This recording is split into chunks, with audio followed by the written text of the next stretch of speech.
Eh bien, famille, j'espère que vous allez bien. Par la grâce de Dieu, chez moi, ça va. Est-ce que vous savez que pendant que nous sommes en train de parler, là, le Mali ne se porte pas bien?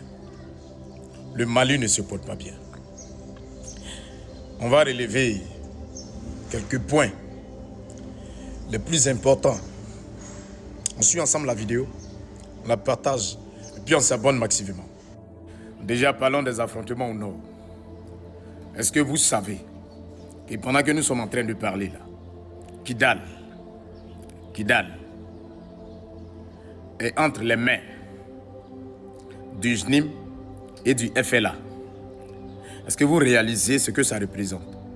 Est-ce que vous savez que pendant que nous sommes en train de parler là, l'armée malienne et les Russes de Africa Corps, est-ce que vous savez que ces gens-là se sont retirés de Kidal après une négociation avec les JNIM et le FLA?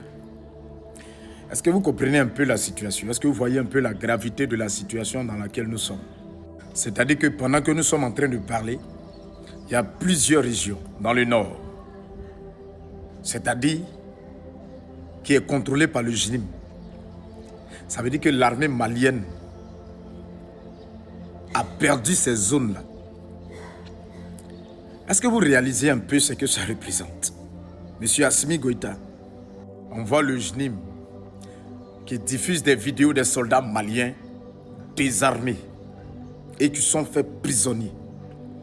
Ça veut dire que simplement, le régime des Assimi là a perdu le contrôle total du Mali. C'est ce que ça veut dire. Et c'est grave.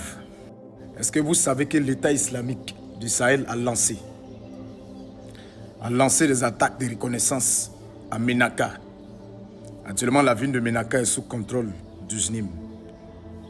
Pourtant, le 28 avril, M. Assimi Goïta a rencontré l'ambassadeur russe et il lui a affirmé sa confiance dans le soutien russe. Et voilà encore un point très important. C'est que depuis le 30 avril, Bamako est sous pression. Le JNIM a déclaré un siège total de Bamako. Actuellement, là où je vous parle, l'axe Bamako-Sikasso est bloqué.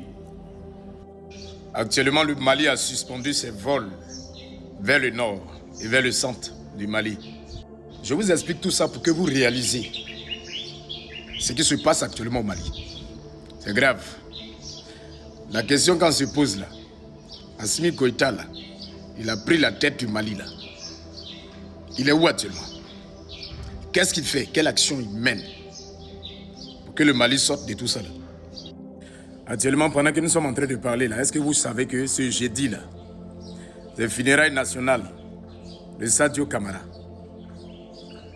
Est-ce que vous savez ça? Est-ce que vous réalisez un peu Sadio Camara avec son funérailles là, ce jeudi?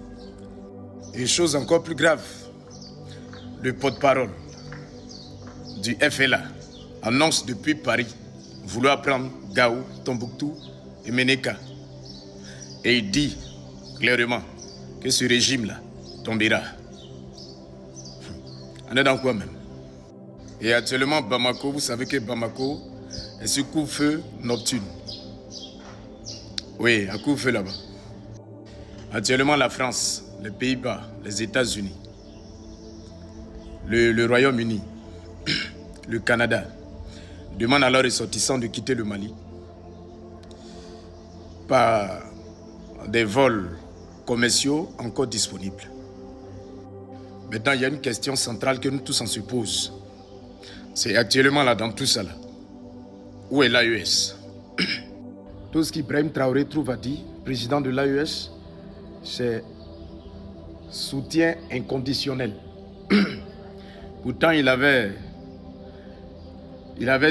annoncé en mi-avril que plus de 15 000 forces unifiées seraient présentes sur le sol malien pour combattre.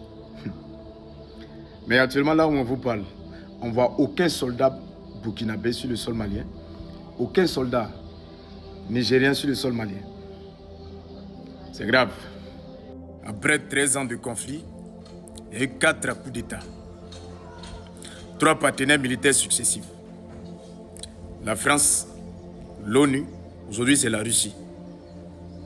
Donc voilà un peu ce dans quoi nous sommes et ce que le Mali vit actuellement. Donc actuellement le Mali est dans un tournant. Vraiment, il faut qu'on prie pour le Mali.